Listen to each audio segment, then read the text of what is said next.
I am ranked number one. One! That means I'm the best.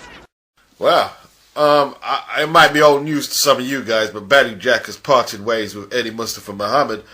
I just heard Eddie saying that he hired BADOU Jack hired a conditioning coach and got rid of him. Couldn't afford to pay both of them.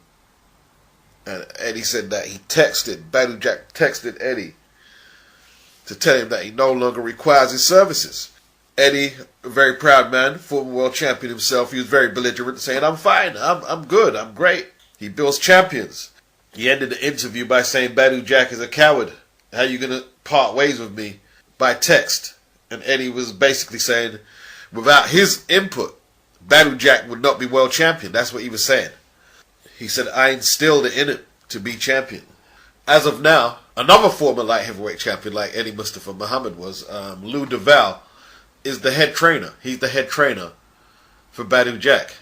So maybe Eddie was referring to Lou DeVal as a conditioner more than a trainer, but he was a former world champion himself. But no, that's not possible. Lou and Eddie got on well, and Eddie would have known about Lou's credentials. So no, there must be a guy who they've hired as an actual conditioner.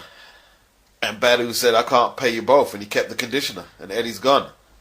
BADOU Jack said, it's crazy, I never talk bad about Eddie. He's like family to me, a father figure. That shit's crazy. But he just feels that Lou DeVal is the one who made him improve a whole lot since the Darrell fight and the Butte fight. He's basically saying, I only kept Eddie on out of loyalty. Wow. Okay. BADOU Jack, he was saying that Eddie chose to work with some amateurs in the Golden Gloves, then assist BADOU Jack when he went to New York and had a fight, and he lost the fight.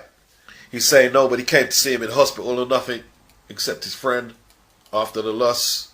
We're still awaiting the unification fight between him and James DeGale. I think a lot of people, including myself, thought that BADOU and Eddie had a tighter bond, but it's business, baby. Friendships in business is only as good as your last paycheck. Well, scrolling down this article, BADOU Jack is saying that Eddie and Lou do not actually get on. They have two different strategies on how they're supposed to go about boxing. So there is a clash. But I did see a video where Eddie and Lou seemed like they were getting on. But that was then, I guess. And I suppose there's two big egos, two former world champions. Two bull can't reign in a pen, so one had to go. BADOU also said that Eddie, with his injured hip, and I know he had a back surgery and he's aging, he can't do the mitts and the pad work like he used to. But of course it was a team effort, he said, between everybody. Lou, Eddie himself, but you know, right now, as it stands, Eddie's gone. I personally find it hard to believe that Eddie didn't have play a significant part in his improvement after the Dennis Edwards. I think it was Dennis Edwards he lost to. Now, I could be wrong. So, to me, a financial split just doesn't make much sense. I mean, if he's worth keeping on to keep you winning, then you pay the money. But from what I'm hearing is that BADOU has moved into a mansion and he probably likes the nicer things, and all that takes money. If you ain't got that Floyd bread, and you got a lot of overheads to cover now because you have more expensive things to maintain, then maybe Eddie was the sacrifice. I could be wrong.